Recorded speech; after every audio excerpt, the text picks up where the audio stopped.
You ask Tiger to solve. This deals with linear equations with one unknown. The final result is y equals 3/2. Let's solve it step by step. Group all y terms on the left side of the equation.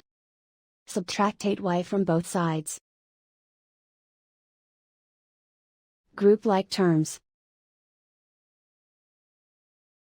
Simplify the arithmetic. Group like terms. Simplify the arithmetic. Group all constants on the right side of the equation.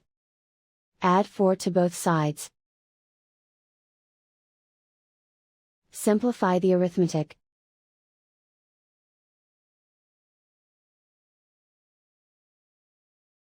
Isolate the y. Divide both sides by 4. Simplify the fraction. Find the greatest common factor of the numerator and denominator.